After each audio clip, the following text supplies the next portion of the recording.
നിയമസഭ പാസാക്കുന്ന ബില്ലുകളിൽ തീരുമാനമെടുക്കാൻ ഗവർണർക്കും രാഷ്ട്രപതിക്കും സമയപരിധി നിശ്ചയിച്ച സുപ്രീം കോടതിയുടെ സമീപകാല ഉത്തരവ് കേരളത്തിന്റെ സമാനമായ ഹർജിയിൽ ബാധകമല്ലെന്ന് കേന്ദ്രം സുപ്രീം കോടതിയിൽ അറിയിച്ചു.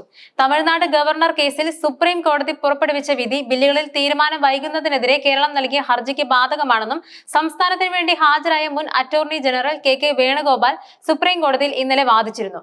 ഇതിനെ എതിർത്താണ് വിഷയം സമാനമല്ലെന്ന് തമിഴ്നാട് ഗവർണർ കേസിലെ സുപ്രീം കോടതി ഉത്തരവ് കേരളത്തിന്റെ ഹർജികളിൽ ഉന്നയിച്ചിരിക്കുന്ന വിഷയങ്ങളുമായി ബന്ധപ്പെട്ടതല്ലെന്നും അറ്റോർണി ജനറൽ ആർ വെങ്കിട്ടരമണിയും സോളിസിറ്റർ ജനറൽ തുഷാർ മേത്തയും കേരളത്തിന്റെ ഹർജികൾ പരിഗണിച്ച ജസ്റ്റിസുമാരായ PS നരസിംഹ, ജോയി മല്യ ബാഗി എന്നിവരടങ്ങിയ ബെഞ്ചിന് മുമ്പാകെ വ്യക്തമാക്കിയത്. ഇരു കേസുകൾക്കും സമാനതയുണ്ടെന്ന്, അതിനാൽ തമിഴ്നാട് ഗവർണർ കേസിലെ വിധിയുടെ അടിസ്ഥാനത്തിൽ കേരളത്തിന്റെ ഹർജിയും തീർപ്പാക്കണമെന്നും സംസ്ഥാനം ഇന്നലെ വാദത്തിനിടയിൽ ആവശ്യപ്പെട്ടു.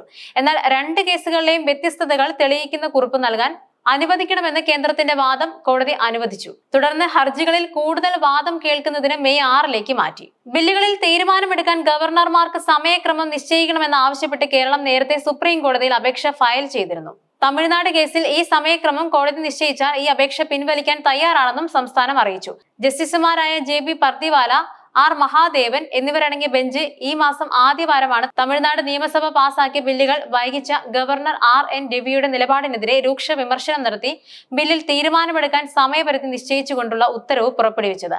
സമാനമായി കേരള നിയമസഭ പാസാക്കിയ ബില്ലുകൾ മുൻ ഗവർണർ ആരിഫ് മുഹമ്മദ് ഖാൻ വൈകിച്ചത് ചൂണ്ടിക്കാട്ടി സംസ്ഥാനം സുപ്രീം കോടതിയെ സമീപിച്ചിരുന്നു.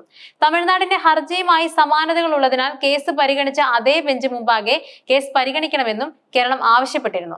സംസ്ഥാന നിയമസഭ പാസാക്കിയ ബില്ലുകൾ 2 വർഷത്തോളമായി ഗവർണറുടെ അംഗീകാരത്തിനായി കെട്ടിക്കിടക്കുന്നതായും സംസ്ഥാനം സുപ്രീം കോടതിയെ അറിയിച്ചിരുന്നു.